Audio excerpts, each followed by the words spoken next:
มือนี้เนาะโอ้พี่น้องเลยเอาขอบใจผู้สาวเนาะพี่น้องเอ้ยสบายดีทุกคนเนาะมื้อนี้เฮาสิมาถ่ายคลิปแถวบ้านๆเฮานี่เนาะเพราะว่ามื้อนี้นะเขาไปส่งเจ้าสาวเนาะไปเอาผัวอยู่บ้านปูนนี่เนาะแต่มื้อนี้เนาะบรรยากาศชนบทบ้านปูนเนาะหรือว่าบ้านเฮาน่ะ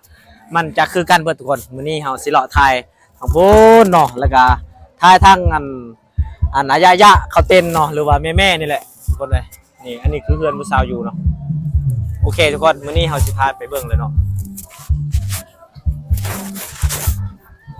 นี่ทุกคนเลยบอนนี้เขาเล่นกงไก่เนาะพี่น้องเนาะโอ้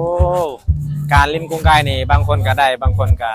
บ่ได้เนาะการเล่นมันคือการพนันเนาะพี่น้องเนาะ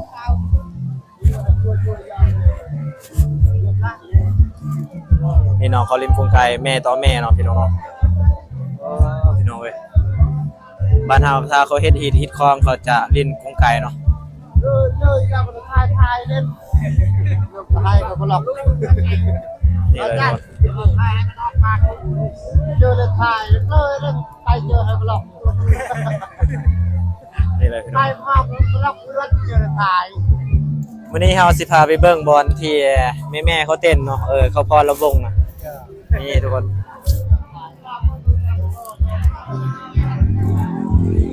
นี่พี่น้องเอ้ยฮีทของบ้านเฮาเนาะมื้อนี้เขาไปส่งเจ้าสาวเอาผัวอยู่บ้านปูนนะพี่น้องเนาะนี่วันนี้เขาขายน้ำปองน้ำปั่นพี่น้องเอ้ยแต่วันนี้นะลูกค้าไม่ได้ไปซื้อแล้วเนาะบางคนก็มาบางคนก็สิกราบแล้วพี่น้องเอ้ยนี่ตอนวันนี้บอลที่เขาเต้นลำวงเนาะที่เฮือนที่เจ้าสาวเอาผัวเนาะคือบ้านคอยไปส่งเจ้าสาวเอาผัวอยู่เฮือนนี่เนาะสิประมาณนี้ทุกคนเลยอันนี้เป็นฮีทของบ้านนอกเฮาเนาะการเอาผัวเอาเมียคือกันนะเนาะเวลาเขาไปส่งเจ้าสาวเนาะมันจะเป็นประมาณนี้ทุกคนเลยนี่อันนี้คือบ้านข้าพเจ้าเองเนาะเขามาส่งเจ้าสาวเนาะแต่ตอนนี้บางคนก็กลับแล้วเนาะเขาเกี่ยมขี่รถแล้วพุ่นนี่พี่น้องเอ้ย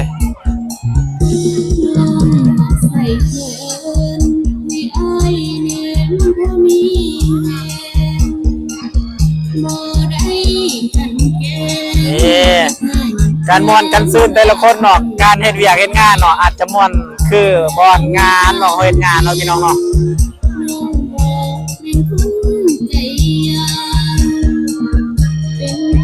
เรื่องมันเป็นงานน้อยๆพี่น้องเอ้ยแต่ว่าอบอุ่นเนาะพี่น้องเนาะเอิ้นว่าอบอุ่นเนาะเป็นระบอกระบงพี่น้องเอ้ย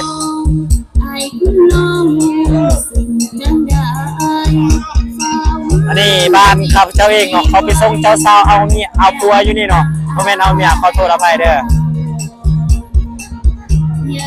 เบิ่งเด็กน้อยเนี่ยเด็กน้อยพี่น้องเอ้ยเขามาหุ้มเฮานี่นะ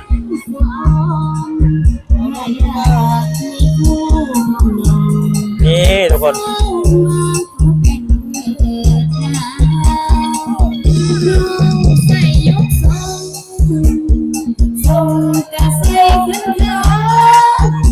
วันสุดพี่น้องเลย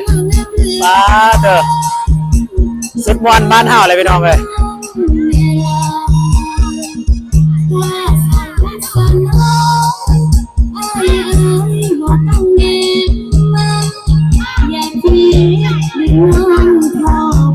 โอ้คนทางเรือเลยพี่น้องเลยป้าเด้อพี่น้องรถเจ้าสาวเอาผัวอยู่บ้านปูนนะพี่น้องเนาะม้วนบ่พี่น้องเลยนี่เขาจะนี่คือผู้สาวพี่น้องเลยป้าเด็กผู้สาวผู้ว่าผู้สาวบ้านนี่บ่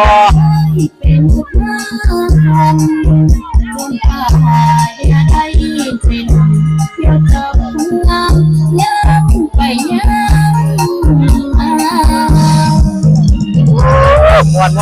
นอาจารย์เต้เอาเข้ามาเมื่อนี้เนาะโอ้พี่น้องเลย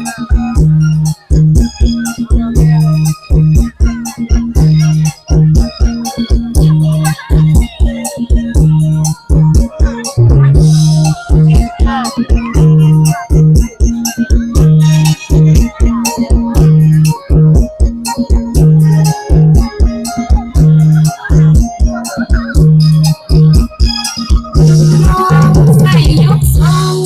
ขอบใจนี่พี่น้องเอ้ยก็เอาเบียร์1กล่องเนาะพี่น้องเนาะขอบใจหลายๆเนาะ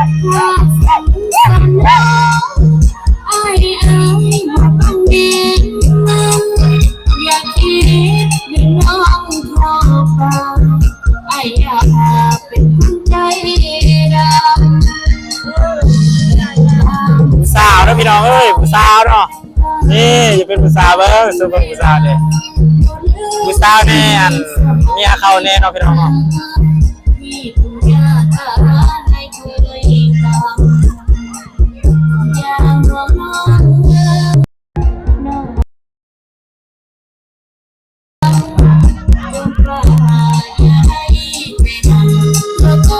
ทีนี้เขาก็ขึ้นไปหาเจ้าบ่าวเนาะก็เลยลงจากเจ้าบ่าวไปหน่อย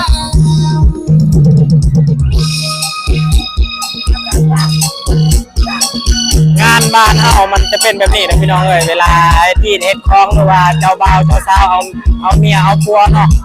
อันนี้ก็คือไปส่งเจ้าสาวเอาผัวอยู่บ้านนี่เนาะเขามาส่งแล้วเขากลับประมาณตอนแรกนี่แหละตอนนี้ผลงานเพลงกับเบิ้ลแล้วเนาะต่อใหม่พี่น้องเลย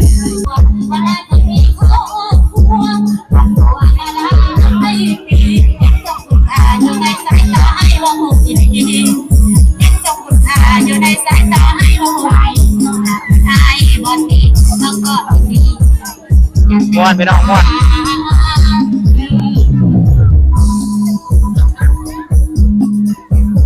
นี่นั่งนัดเอานะพี่น้องเนาะ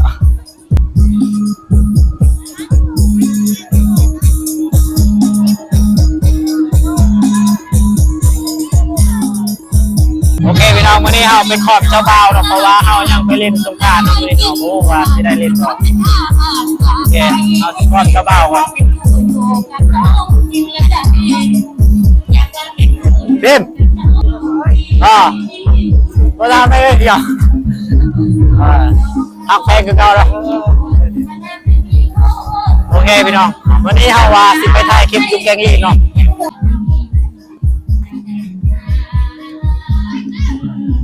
ผู้สาวเนาะพี่น้องเอ้ยนี่กับผู้สาวบ่เนี่ยเข้าอ่ะโอเคพี่น้องคลิปของเฮาในงานไปส่งเจ้าสาวกับเมื่อเที่ยงเท่านี้แล้วทุกคนผู้ได้ที่รับชมคลิปเฮาเนาะฝากให้กดไลค์กดแชร์หน่อยเด้อ